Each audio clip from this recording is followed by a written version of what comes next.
ajuns în Madeira. Încă nu vine să cred că suntem aici. Suntem și super obosiți de pe drumuri.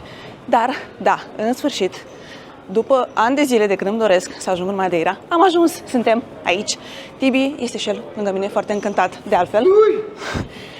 Dar oboseala, aș spune cuvântul, suntem treziți de la treziți, mă rog, eu n-am dormit azi noapte. Am stat așa puțin întins în pat, dar hai să spunem că suntem treziți de pe la 3 dimineața. Acum fiind 8:30, deci treziți de la 3 dimineața ora României, acum fiind 8:30 ora Portugaliei, care este cu 2 ore în urma noastră. Deci au trecut multe ore. Am avut și 2 zboruri, așa că seara asta e mai mult pe chill așa, de mâine începe aventura. Este și zbor direct București-Funșal, însă când a căutat Tibi zboruri, nici măcar nu ți apărea, nu? Nu mi-apărea, nu. Nu apărea, după aia am văzut că au zbor direct, dar oricum ce am luat noi, combinația pe care am luat-o noi, Tibi, mă rog, că el e cu zborurile, combinația asta a fost mai ieftină decât dacă am fi luat zbor din București. Noi am zburat Iași-Paris-Beauvais, am făcut transferul de pe Beauvais pe Charles de Gaulle și de pe Charles de Gaulle am zburat pe Madeira și am ajuns. Suntem în Funchal acum, în capitala insulei. În capitala insulei principale, pentru că Madeira este un arhipelag care are 2 insule locuite, Madeira și Porto Santo, și alte 2 grupulețe de insule care nu sunt locuite. Da, și acum ne-am cazat, dar nu știu dacă are rost să vă arăt cazarea pentru că e fix pentru noaptea asta, cât să ne odihnim puțin și de mâine ne mutăm pe partea de vest a insulei, Funșalul fiind pe partea de est. Ne-am cazat și mergem să mâncăm ceva, că ne este foame, vă dați seama, de pe drumuri. Am închiriat și mașină ca să explorăm insula cum trebuie, vrem să vedem tot ce se poate în aceste 7 zile. Și ne-a adus un reprezentant de-al companiei la aeroport ca să plecăm direct de acolo, să nu mai luăm autobuz sau altceva, și am venit cu mașinuța până în oraș. N-am filmat nimic pe drum, deși din start, de cum am ieșit din aeroport, am rămas așa impresionați de ce am văzut în jur, de peisaje. Dar n-am filmat pentru că Tibi era pe mașină nouă, țară nouă, mașină automată, el normal conduce mașină manuală și am zis să fiu și eu acolo cât de cât atentă, deși eu n-am carnet, dar să fiu acolo măcar și să nu-l bruiez, filmând, stând cu camera pe aici, pe acolo sau vorbind la cameră. Așa că n-am filmat, din păcate, dar ce drăguț, voia să ne lase deși roșu la semafor. Dar foarte frumoase peisajele și cu siguranță ne așteaptă lucruri și mai frumoase. Stați așa că traversăm ca niște localnici, adică pe roșu. Să fac cu verde. Bun. Da, cu siguranță ne așteaptă lucruri minunate. Am văzut 11.000 de vloguri cu și despre Madeira. Și chiar și așa cred că o să rămânem mască când o să vedem toate peisajele. Ne-am așezat la un restaurant Visconde, se numește Visconde. Trebuie să vă așteptați să ucid limba portugheză vacanța asta și în vlogurile astea. Eu încerc, m-am uitat la vloguri, inclusiv vloguri făcute de localnici, dar mai greuț, da. M-am uitat la telenovele, la Clon, așa, dar totuși.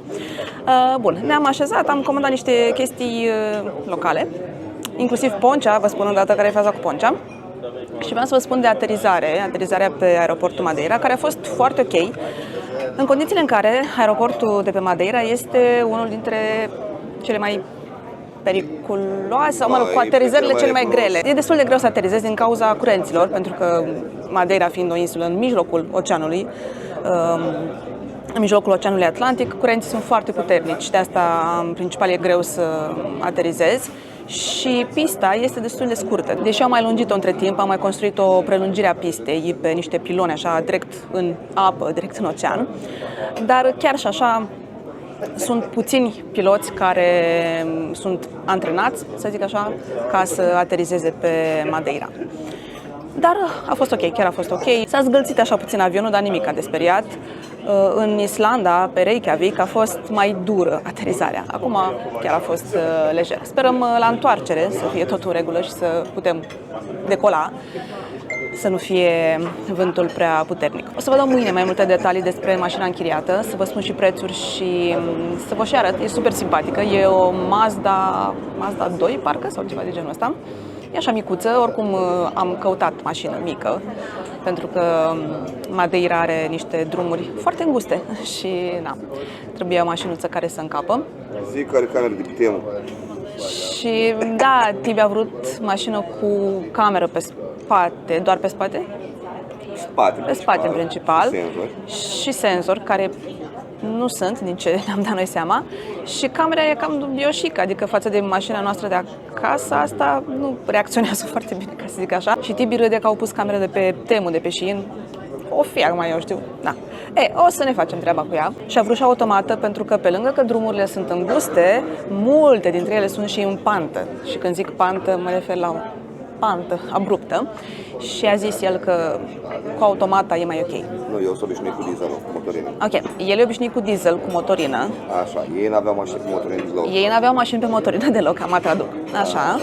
Și pentru că nu sunt obișnuit cu benzina și cu plecările din rampă. Și pentru că nu e obișnuit cu benzina și cu plecările din rampă. Am preferat să iau automată pentru că e mai ușor la plecarea din rampă. Și ei au foarte multe drumuri în rampă. Au preferat să ia automată pentru că e mai ușor la plecarea din rampă. Sper că ați înțeles ce am vrut să zic. Dacă aveți carnet și conduceți, știți despre ce este vorba. Eu sunt plopul în aer, cum a zis el, așa am făcut, adică da, nu m-am băgat la asta, că nu aveam de ce să mă bag, că nu e domeniul meu. Bun, deci va rămâne cu mașinuța, să vină mâncarea, să vină poncea și, am zis, mâine începe adevărata aventură. Cred că o să iasă mai multe vloguri din excursia asta, pentru că am de gând să filmez absolut orice, fiecare fir de iarbă și fiecare frunzuliță. Exagerez acum, dar cred că o să pornesc camera super des, așa că așteptați-vă la multe vloguri din Madeira. Bun, avem așa, o bere, e bere locală? Da. Bere local. Portughez, nu neapărat local. Portughez, ok. Apă, am luat șapiță, da, părul frumos. Aici avem rom, Tibi și-a luat un păhărel de rom, pentru că aici pe Madeira se produce foarte mult rom. Au culturi de trestie de zahăr. Bine, ei se laudă că ei au fost primii cu trestie de zahăr și cu romul și fiecare țară își laudă produsele, bineînțeles. Și o să găsiți mult rom aici pe insulă. Și tot cu rom este și poncea. Însă, era sobăr. Însă e făcută cu rom alb poncea, cu miere și ori suc de lămâie, ori suc de portocale. Aici cred că e suc de portocale sau cred că și un mix. E posibil să... Și cu ananas. E posibil să fie și cu mix. Asta e varianta originală de poncea, dar au apărut și variante cu suc de ananas, cu suc de fructul pasiunii și de alte fructe, pentru că aici pe Madeira cresc multe fructe. Am înțeles, foarte bune, foarte gustoase. O să încercăm și noi la momentul potrivit. Așa că se va bea multă poncea în această vacanță, însă țin să precizez că este foarte tare, nu mă așteptam la asta. E ca un cocktail, practic, cu rom și sucurile astea. Mă așteptam să fie mai dulce, din cauza mierii, nu e foarte dulce, ceea ce e bine, dar e tare, au pus mult rom înăuntru. Și cred că așa sunt toate. Din ce am mai văzut prin vloguri, lumea a zis că bei un pahar de poncea și te duci. Încă una și mă duc. Da, și am luat ca starter, să vă arăt așa, o să filmez și mai de aproape, bolo do caco. Nu v-am înjurat, așa se cheamă. E o pâniță de lor locală cu... Au și unt, nu? Da, usturoi, unt și parcă ceva, ulei. E o pâniță de lor locală cu unt și usturoi. Am înțeles că gătesc foarte mult cu usturoi aici în Madeira. Și toată lumea laudă pânița asta, bolo do caco, așa că hai să încercăm și noi. Nu se înțelege foarte bine ce filmez aici, că e seara, întuneric, am doar lumină artificială, dar o să filmăm și pe zi. Cu siguranță o să mai mâncăm din asta. Tibi zice că e bună, hai să vedem. E foarte bună, într-adevăr. E intens gustul de usturoi, e călduță, numai bună, nu e fierbinte, dar e super gustoasă. Și vorba lui Tibi, putem mânca doar de asta, adică și ne săturăm. Bun. Da. Încerc să mă dau o leacă la o parte ca să bată lumina să vedeți ceva. Eu mi-am luat creveți. Creveți cu ceva ulei de măsline și usturoi, ca să vezi ce vă ziceam mai devreme. O sălățică, cartofi prăjiți. Aici a mai rămas niște pânițe din asta. Și Tibi și-a luat un steak cu un sos de ciuperci, ce e acolo, nu? Case, ceva de genul. Cum? Steak-ul casei. Steak-ul casei, la fel cartofi prăjiți și salată. Să avem poftă! Am ajuns la cazare, după cum se poate vedea. Am mâncat foarte bine la restaurantul acela și aceul scoate niște sunete dubioase. L-am pornit mai devreme și a început să facă așa. Da. Sper că peste noapte nu o să facă treaba asta, pentru că suntem efectiv rupți. V-am zis, a fost o zi super lungă, așa că ne punem la somn, în speranța că ne lasă aparatul de aer condiționat să dormim și ne auzim de dimineață. Bună dimineața din prima zi full în Madeira! Am zis că vă arăt mașinuța, cum am ajuns. Am fost la o patiserie să luăm ceva de mâncare și acum am ajuns la mașină, stați să întorc camera și cam asta este mititica. E super simpatică, fix ce trebuie pentru drumurile din Madeira și am dat 350 de euro pentru 6 zile. 6 zile vom sta cu mașinuța asta. E Mazda 2, deci cred că am nimerit aseară, că așa v-am zis. Și da, 350 de euro, 6 zile cu asigurare full inclusă, nu? Cam așa era. În afară de asigurare la oglinzi și roți, că asta se plătea separat, dar n-am luat, sper să nu fie probleme, să nu fie cazul. Și compania de la care am luat se numește Rentadrive.pt. Rentadrive.pt. Am să vă las scris și pe ecran. Ne-am pornit de vreo 10-15 minute și mergem să facem primul hike din viața noastră. Eu nu țin minte să mai fi făcut hike până acum, adică, ok, m-am mai plimbat pe drumuri de munte, să zic, sau pe cărări în pădure, dar un hike organizat așa cu indicatoare și tot acâmul nu țin minte să fi făcut și nu cred că am făcut. O să vedeți camera că face așa și așa pentru că sunt foarte multe curbe. Ok, da, îmi cer scuze pentru cadrele astea. Nu. Ajutor! Mumahăr! Așa. Ok. Respirar. Deci deja pronunț cuvintele în română cu accent portughez. Bun, deci primul hike, asta ziceam. Cel mai cunoscut hike, cel mai apreciat, dar și cel mai greu de aici, de pe insulă, se numește Pico do Pico, ceva de genul ăsta. Și pornește de la al treilea, cel mai înalt munte de pe Madeira, care se numește Pico da Reiro, sper că pronunț cum trebuie, și are 1818 metri, dacă am reținut corect.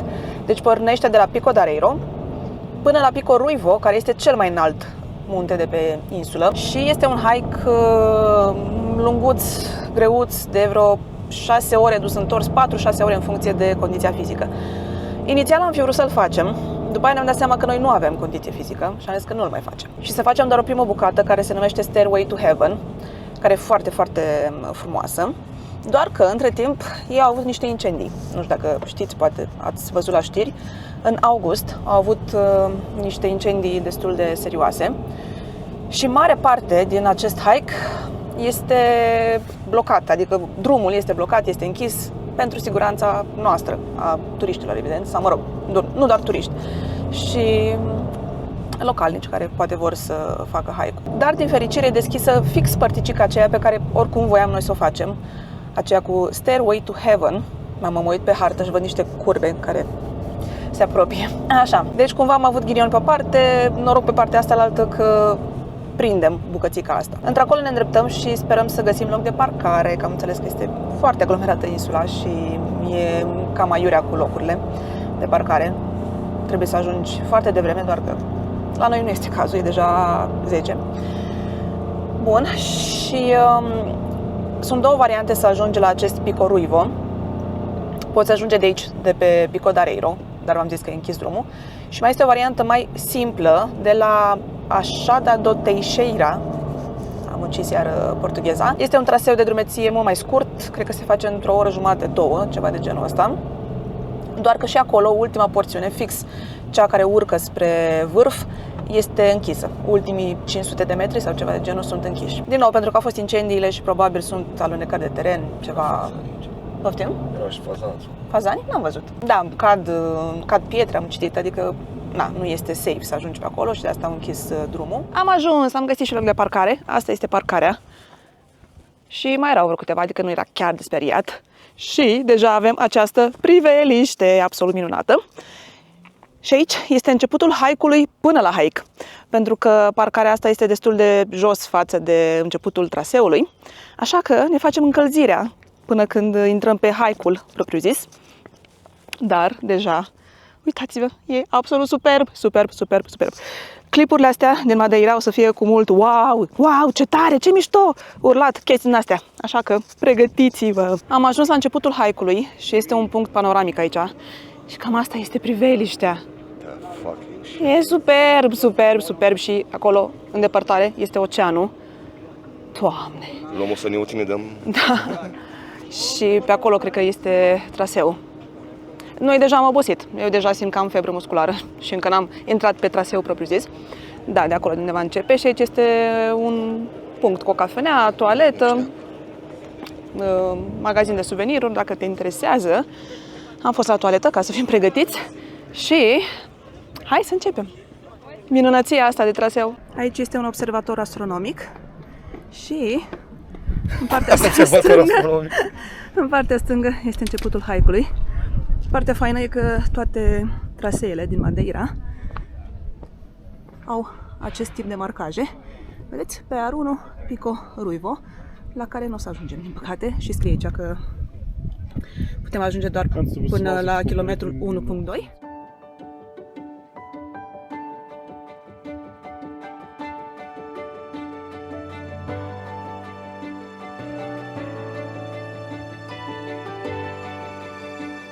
Mă auziți că nu se mai conectează microfonul, nu știu ce are. Dar am ajuns la un viewpoint, Ninio da Manta, care este undeva după stânca asta. Nu mai urcăm acolo că e full. Asta e priveliștea.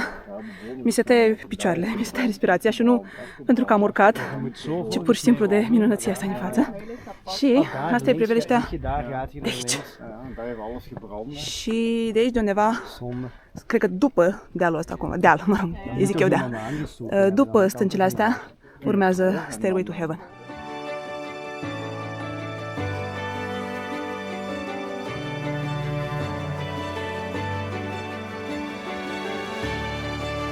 Cam aici se oprește hike-ul. Vedeți că au pus o poartă din asta cu semn că nu se trece. Și cam asta e. Am făcut cam jumătate de oră până aici. Ceva de genul ăsta. Stați să bag o camera să văd ce este după poartă. Da, cam jumătate de oră. Dar nu-mi dau seama... cred că aia e Stairway to Heaven. Cred. Da. Noi nu ne-am dat seama exact dacă am trecut sau n-am trecut pe Stairway to Heaven, dar cred că aceste scări sunt. Mă așteptam să fie mai abrupte, mai, nu știu, altfel. Din imagini, din vloguri. Aici spui? Păreau altfel. La punct. Aici spui, nu? Da, cred că astea. Ia de scout maps. Da, suntem puțin derutați. Dar cred că astea. Sau am citit greșit și e închis traseul și spre Stairway to Heaven. Da, din ce am văzut pe net, astea sunt Stairways to Heaven. Și a fost drăguț la coborât, dar de acum o să fim cam numai în urcare. O să ajungem la finalul traseului cu limba până la pământ, ca gest după ce mă aleargă. Cam astea sunt Stairways to Heaven și particularitatea lor este că e hău în dreapta și în stânga. Și deja nu mai pot să respir, așa că am să închei transmisiunea.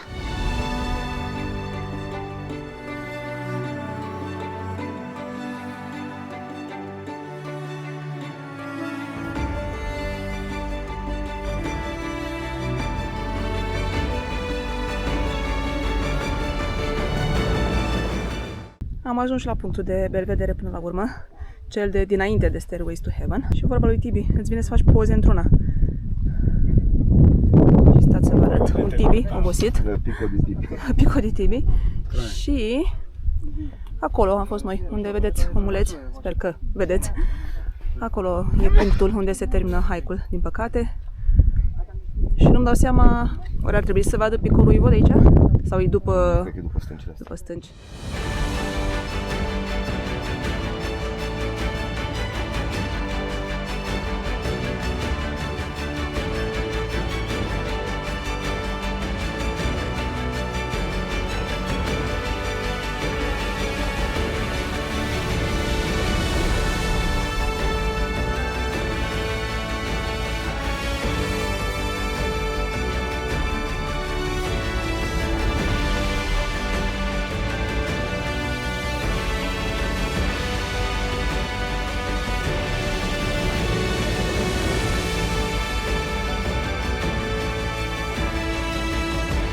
Gata, am reușit cu chiu cu vai. Pe mine m-a rupt ultima bucată de drum, că erau multe scări de urcat și mi se tăia respirația, efectiv. Vrea să parchezi? Și noi mergem pe aici atunci. Da, pe mine m-a rupt ultima bucată cu scările. Mi s-a părut mai greu decât Stairway to Heaven și a trebuit să-mi iau ceva timp ca să mă liniștesc. Acum coborâm spre parcare, am văzut de sus că s-a mai eliberat parcarea și am putea să vă spun că e gratuită parcarea, nu se plătește nimica. Mai este și parcarea asta de aici, pe care o vedeți în spatele meu, care e mai aproape, dar aici ai limită de o oră. Poți lăsa mașina doar o oră. Acolo jos poți să o lași toată ziua. Și poftim? Dreapta și stânga.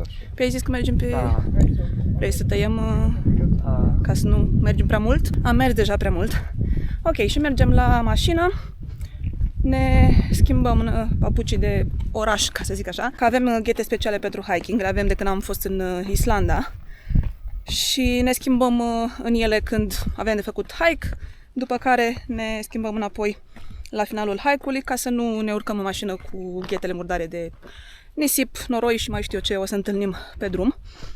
Și de aici mergem către un alt hike. Ce să vezi? Madeira este extra mega cunoscută pentru hike-uri, pentru natura și vegetația ei. Și dacă vii aici fără să faci măcar 1, 2, 3, 4, 5 hike-uri sau câte poți tu, atunci e cam degeaba, că nu vezi adevărata ei față și adevărata frumusețe a insulei. Și noi o să facem cât putem. Mă bucur că am reușit bucata asta, dar tot traseul până la Pico Ruivo, dacă era deschis, sincer, nu știu dacă eram în stare să-l fac. La cum m-am chinuit pe bucățica asta așa mică, de cât? 1,2 km, parcă am zis că erau? Cam așa, stați că mă și împiedic, asta mai lipsește acum. Da, mă uit. Bun, mergem, pornim mai departe spre următorul punct, care se numește Levada do Caldeirao Verde. Presupun că așa se pronunță. Și o să fie cu totul diferit hike-ul ăla față de ce am făcut aici. Da, o să vedem împreună, de fapt, la momentul potrivit. Ne-am oprit să mâncăm ceva, că am zis totuși să nu mergem chiar așa flămânzi pe traseu. Mai ales că e un traseu mai lung. Cred că o să dureze vreo 4 ore și ceva. Trebuie să ne mai interesăm exact. Oricum, ține și de cât de repede mergi, dar partea bună este că din ce am văzut nu mai e așa de mult de urcat. Nu mai sunt scări pe traseul ăsta, ceea ce este foarte bine. Sau dacă sunt puține. Bun, și ne-am oprit la ceva ce se numește Francisinha do Faial. Și știu că noi am mâncat, sau mă rog, Tibi a mâncat Francisinha în Porto. De acolo e mâncarea asta. Dar aici au foarte, foarte multe tipuri de Francisinha. Și eu atunci în Porto n-am mâncat, dar acum mi-am luat una, Francisinha Especial. E ca un sandwich, practic, dar e umplut cu foarte multe chestii, de la carne, la ou, la sos, la brânză, șuncă, e multă mâncare. Mi-am luat varianta mică ca să fiu sigură că pot să mănânc și, stați așa să pun microfonul aici ca să am mâna liberă. Mi-am luat Briza, care este o băutură de-a lor și din ce am înțeles este prima băutură acidulată din lume făcută cu piure de fructul pasiunii. Aveau și cu măr, dar asta este originala. Scrie și aici că este originală din Madeira și am zis să încerc the real deal, cum să spunem, dar cu siguranță o să mai beau de-a lungul zilelor treaba asta. Și da, așteptăm mâncarea, păpăm cât se poate de rapid. Mai avem vreo 10 minute până ajungem în parcare. Din nou sper să găsim loc de parcare. Am avut noroc acolo la Pico d'Areiro. Poate ține noroc cu noi și aici. Schimbare de traseu. Nu mai mergem la Caldeirao Verde. Că ne-am dat seama că nu ne-am încadrat. Ne-am tot uitat pe site-uri și lumea zice că ar dura vreo 4 ore, 5 ore, scria și 6 ore jumate într-o parte de aia. Deja mi se părea exagerat. Oricum, durează destul de mult să facem traseul și noi la 8 trebuie să fim la cazare, să preluăm cazarea. Cum am zis că doar aseară am stat în Funchal. Din seara asta ne mutăm în partea de vest a insulei, pe lângă Arco do Caleta. Și la 8 seara trebuie să mergem să facem check-in-ul. Vine proprietara să ne dea cheile, să ne arate ce și cum. Și nu ne-am fi încadrat cu acest hike. Așa că schimbăm traseul și mergem la un alt hike, nu scăpăm de hike-uri, care se numește São Lourenço. Traseul ăsta e făcut pe o peninsulă din estul insulei și la finalul acestui traseu ajungi la cel mai estic punct al insulei Madeira. O să vedem cât putem face din el. dacă reușim să-l facem pe tot. Ăsta ar dura vreo 2 ore, 2-3 ore, ceva de genul ăsta. Doar că nu există vegetație acolo și o să fim cu soarele în cap. Acum sunt nori deocamdată, dar nu știu cum e acolo și dacă o să se ducă norii între timp.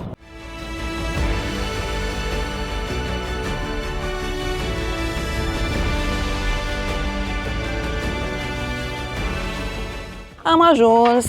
Aici era full parcarea. Erau parcați și pe marginea drumului, peste tot erau mașini. Mult mai aglomerat decât la Pico d'Areiro, dar cumva, cu noroc, am găsit un loc de parcare.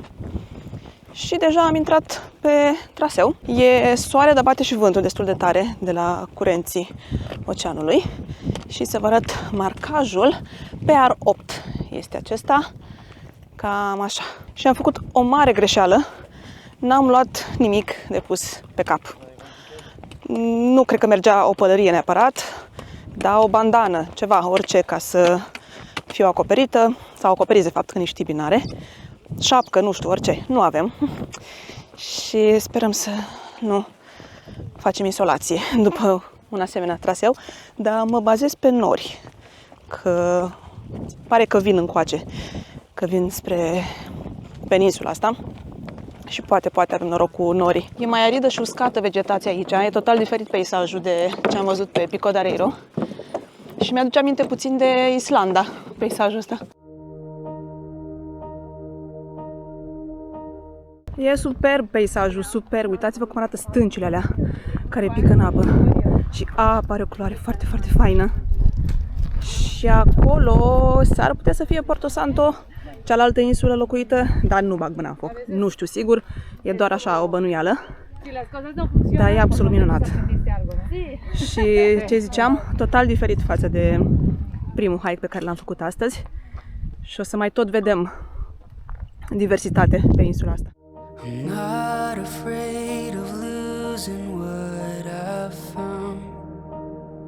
Ce frumusețe, cum arată stâncile astea care ies din apă și valurile care se izbesc de țărm. Superb. Ne mutăm aici? Da.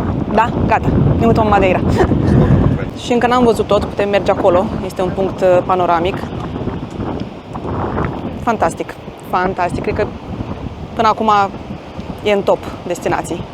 Și de-abia e prima zi. Nici măcar nu e gata prima zi. Vă ziceam că acolo e frumos peisajul. Stați așa că în partea asta la altă mi se pare și mai fain. Doamne! Ce efectiv nu mai am cuvinte să vă povestesc, să vă descriu, mai bine las imaginile să curgă și cam atât. Minunat!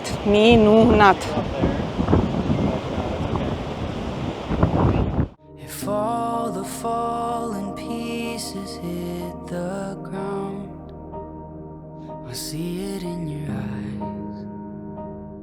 Am zis cumva că nu sunt scări pe hike-ul ăsta. Deja urcăm și tot urcăm. Da, nu-i nimic.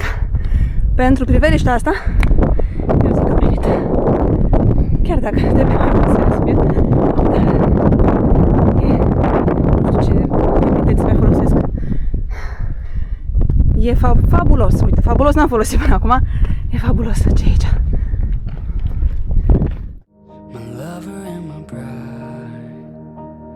Love's a steady tide.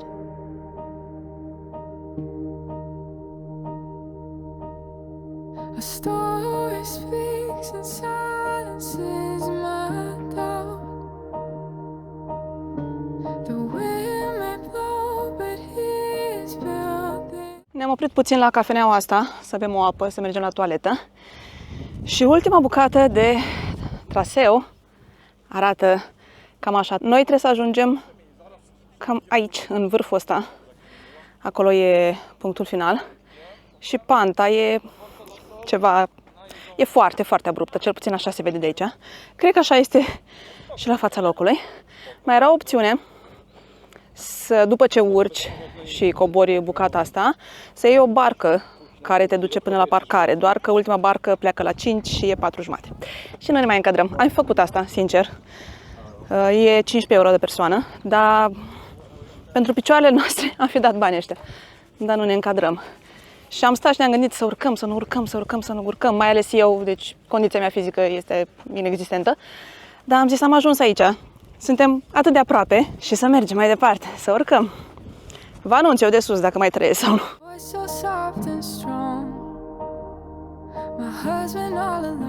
Am ajuns, am reușit și încă trăiesc, sunt aici, foarte greu de urcat.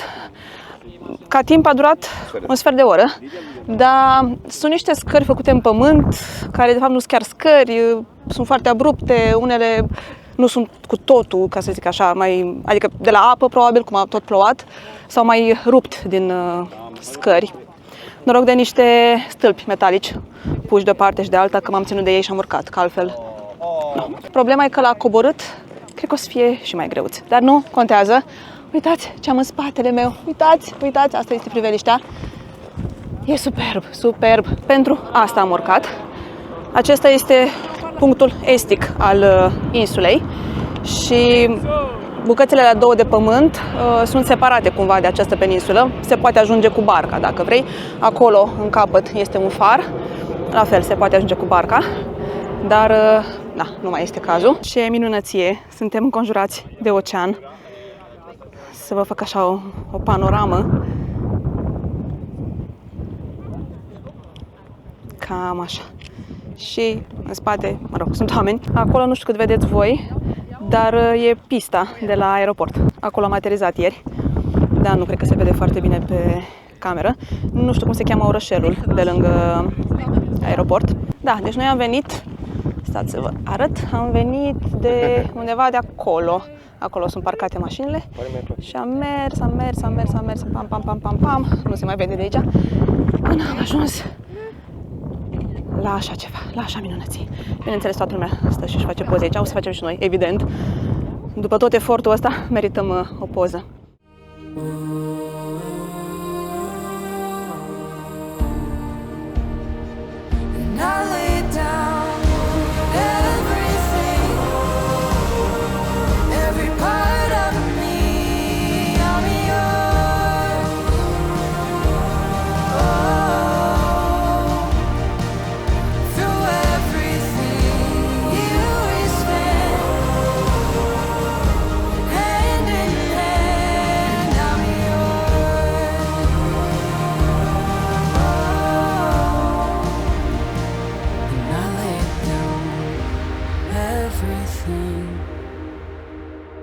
Every part of me, I'm yours.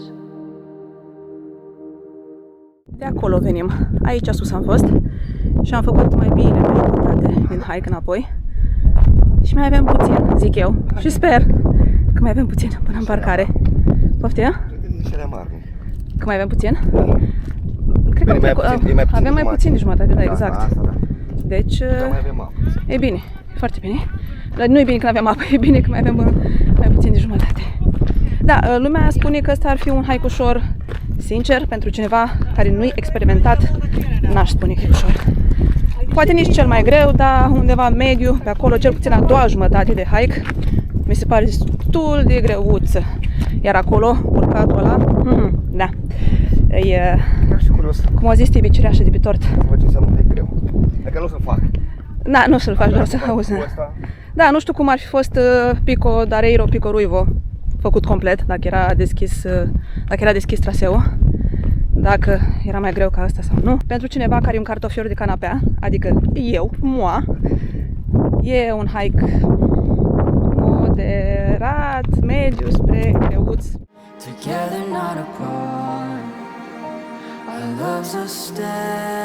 Am făcut primul nostru hike complet și așa din prima zi, adică nu mă așteptam la treaba asta. Cât am făcut? 3 ore? 3 ore jumate? Cam 3 ore? 3 ore, da. Chiar sunt mândră de noi. Bine, pare că au fost 6, da? Da, picioarele noastre spun altceva. Bine, picioarele, tot corpul de fapt, nu doar picioarele. Dar ce am văzut pe traseu a meritat cu vârf și îndesat. O să merite și febra musculară de mâine, că sigur o să avem. Și cred că v-am zis mai devreme, nu mai țin minte, că insula asta, sau ca să descoperi insula asta, cam trebuie să faci hike-uri. Ok, ne-a zis Waze-ul ceva, mulțumim. Ca să descoperi cu adevărat insula, trebuie să faci hike-uri. Din păcate, din fericire, cum vreți să o luați, din păcate că trebuie să depui efort pentru asta, din fericire pentru că ce vezi pe traseu e de poveste. Astăzi, cred că am văzut cele mai frumoase priveliști din viața mea de până acum. Nu vreau să zic vorbe mari, că și Islanda a fost absolut superbă. Mi s-au înfundat urechile. Dar ce am văzut azi, cel puțin pe al doilea hike, mi s-a părut mai frumos hike-ul ăsta cu São Lourenço. Stâncile alea care cădeau așa dramatic în apă erau bestiale. Deci am început foarte, foarte, foarte bine această excursie. De-abia aștept să văd ce mai urmează și cu ce ne mai surprinde Madeira. Și acum ne îndreptăm spre Arco do Caleta. Acolo avem cazarea pentru următoarele 3 nopți. Și dacă e cam poze cazarea, înseamnă că o să avem o priveliște de nota 10+++.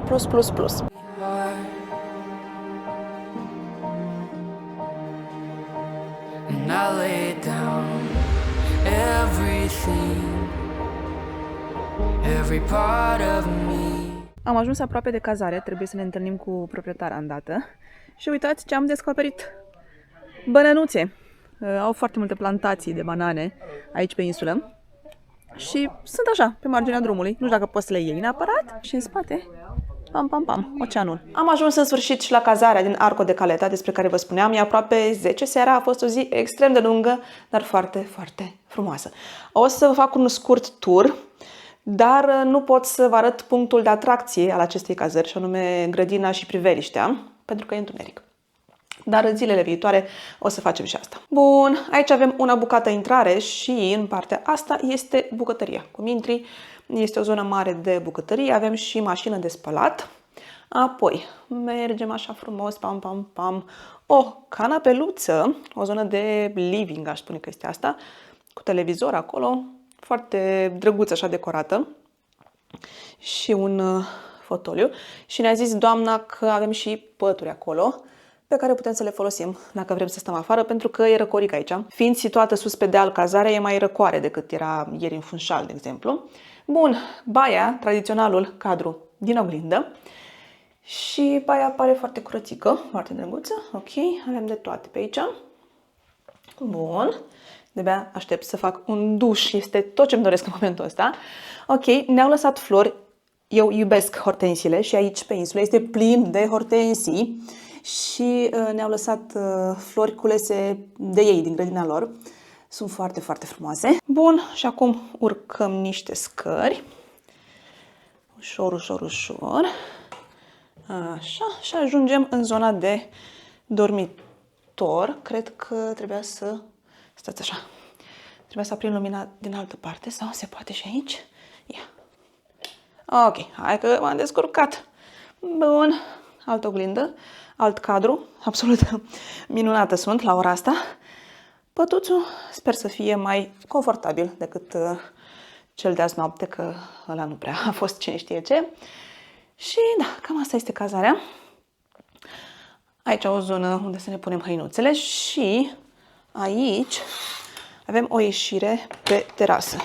Numai că trebuie să am grijă că dacă ies afară, se închide ușa în urma mea, nu mai pot intra, pentru că aș avea nevoie de o cheie, stați așa, ca să deschid. Ok, da, hai că poate nu se închide. Și da, din păcate nu vedeți nimic. Aici e o măsuță, nu știu dacă se vede pe cameră. Aici niște șezlonguri. Și hai să ieșim și în grădina de jos. Măcar poate puțin de tot, am închis? Da, puțin de tot se vede priveliștea. Și am uitat să vă spun că pe lângă flori din grădină ne-au lăsat și o prăjitură aici. Să gustăm din ea, o prăjitură locală cu ceva miere, din ce am înțeles.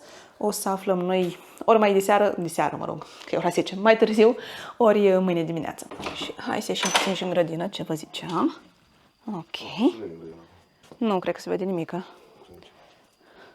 Dar mâine sau poi mâine trebuie să vă arăt neapărat. Ok, poate puțin, vedeți priveliștea. Toate luminițele astea sunt de la case, care sunt terasate așa, sunt așezate pe dealul ăsta. Și acolo unde e foarte întuneric este oceanul. Dar nu cred că are rost să vă arăt acum grădina, că nu se vede nimic oricum. Și nu înțelegeți ce și cum. Pe lângă grădina propriu-zisă de stat, de relaxare, să-i spun, au și o grădină de legume, de unde putem să ne luăm noi ce vrem. Mă rog, ce este făcut, ce este copt, bineînțeles, dar a zis că putem lua tot ce dorim. Aveau ardei iuți, ardei normali, care erau copți, niște căpșuni, smochine, așa că avem treabă. Și cât se vede, cam așa arată cazarea pe afară. Ele sunt 3 căsuțe, practic. Noi stăm aici unde este lumină. Și din fericire, încă nu este nimeni în celelalte 2 căsuțe. Și zic din fericire pentru că e foarte, foarte liniște. Și putem să ne bucurăm de liniște, cel puțin în seara asta. Vedem seriile următoare, ce se mai întâmplă și, dacă vedeți, au și în grădină hortensii. Hai că am zis că nu vă arăt pentru întuneric grădina, dar tot vă mai arăt câte ceva. Cam asta e cazarea pe scurt. De acum ne liniștim și noi, ne așezăm, ne scoatem bagajele, facem duș și nu cred că mai stăm mult până să ne culcăm, că suntem obosiți. Dar a fost o zi absolut minunată. Deja iubesc Madeira. Din prima zi mi-a dat așa la corazon și cred că o să rămân acolo pentru totdeauna. Ne auzim mâine, dar nu știu dacă asta o să însemne că ne auzim în alt vlog sau tot în vlogul ăsta. Nu știu cum o să împart clipurile să văd exact cât material am. Așa, de la întuneric, vă salut, vă spun noapte bună pentru noi și ne vedem. Through everything, here we stand.